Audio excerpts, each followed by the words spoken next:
পশ্চিমবঙ্গ সরকারের প্রকল্পের সৃষ্টিশ্রী ও খাদ্য ছায়া স্টলের শুভ উদ্বোধন হলো আজ। উপস্থিত ছিলেন জেলা শাসক সুরেন্দ্র কুমার মিনা, ইসলামপুর পৌরসভার চেয়ারম্যান কানিয়ালাল আগরওয়াল, ইসলামপুর বিডিও দীপান্বিতা বর্মন সহ বিভিন্ন আধিকারিকেরা। ইসলামপুর বিডিও অফিস চত্বরে এই স্টলগুলির শুভ উদ্বোধন করেন উত্তর দিনাজপুর জেলার জেলা শাসক সুরেন্দ্র কুমার মিনা। বিডিও দীপান্বিতা বর্মন বলেন, 15 থেকে 16 লক্ষ টাকা ব্যয়ে স্টলগুলির শুভ উদ্বোধন হলো আজ। এছাড়াও একটি বিডিও অফিস চত্বরে পার্কেরও শুভ উদ্বোধন করেন জেলা শাসক বলে তিনি জানান। জেলা শাসক সুরেন্দ্র কুমার মিনা বলেন, একটি রিভিউ মিটিং করা হয়েছে, সেখানে বলা হয়েছে সমস্ত কাজ শেষ করতে হবে সময় মতন এবং আজ খাদ্য ছাড়া ও সৃষ্টিশীল নামক দুটি স্টলের শুভ উদ্বোধন হয়েছে, সেখানে মহিলা দলগুলি পরিচালনা করবেন। আমরা আপনি জানেন কি এই ফাইন্যান্সিয়াল ইয়ার শেষ হয়ে যাচ্ছে, 5-7 দিন আছে। তো আগামী ফাইন্যান্সিয়াল ইয়ারের জন্য আমরা জেলাতে আমরা গতবার আমরা দেখেছি, আমরা যখন ফাইন্যান্সিয়াল ইয়ার শেষ হয়েছে 1 নম্বরে পজিশনে আমরা অ্যাচিভমেন্টে ছিলাম। এবার যে আমাদের পজিশন ভালো আছে, তো আমরা আগামী বছর প্রস্তুতি নিচ্ছি যে আগামী বছর যে কাজকর্মগুলো হবে ডিফারেন্ট पंचायत ग्राम पंचायत लेवल, पंचायत समिति लेवल, जिला परिषद लेवल আমরা আগামী মিটিং করে সমস্ত গ্রাম পঞ্চায়েত প্রধান, পঞ্চায়েত সমিতি और जिला परिषद समस्त एमएलए जनप्रतिनिधि নিয়ে আমরা অ্যাডভান্স প্ল্যানিং যাকে বলা হয় সেই মিটিং আমাদের হয়েছে। সকালবেলা আমাদের চোপড়া ছিল, তারপর ইসলামপুরে মিটিং হয়েছে সমস্ত পঞ্চায়েত সমিতি, আমার जिला परिषद मेम्बर, हमारे এখানে ইসলামপুর মিটিং আমাদের সেখানে উপস্থিত আছে সভাপতি সুপ্রা ইউনিয়ন আমার বিদ্যালয় সে উপস্থিত ছিল।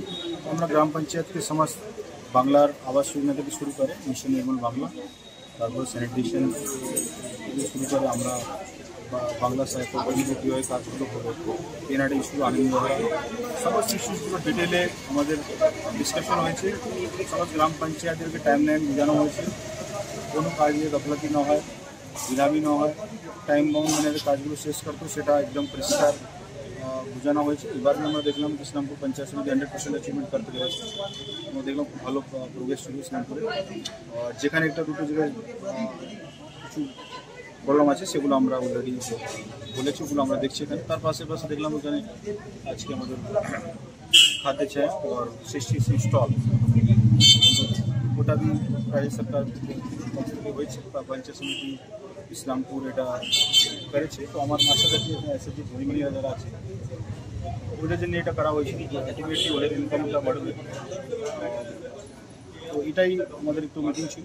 বাকি সমস্ত লোকজনকে মিলে আশা করছি আমরা কাজগুলোকে এগিয়ে নিয়ে যাবো। পরবর্তীকালে ফলোআপ মিটিং আমাদের যখন হবে, আজকে আমরা যে টাইমলাইন বেঁধে দিলাম সেগুলো ফলোআপ মিটিংয়ে আমরা নেক্সট যখন হবে তখন আমরা একবার রেগুলার বেসিসে যেহেতু আমরা বসছি এখানে এসে আমি রেগুলার বেসিসে ইসলামপুরে আসি, তো আমরা ফলোআপ মিটিংটা থ্যাংক ইউ।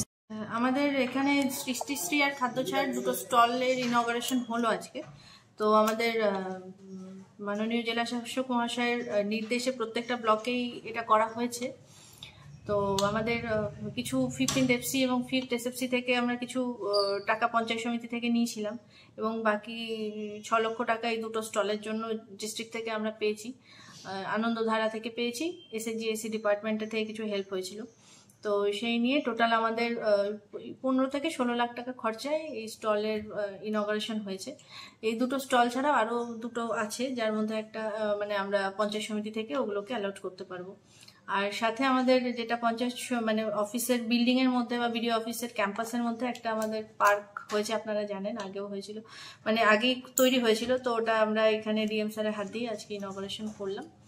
ওটাও মানে 5th এসএফসি স্টেট ফিনান্স কর্পোরেশনের যে টাকাটা আছে সেটা দিয়ে হয়েছে। এই কটা স্টল হয়েছে টোটাল? এখানে টোটাল 4খানা হয়েছে।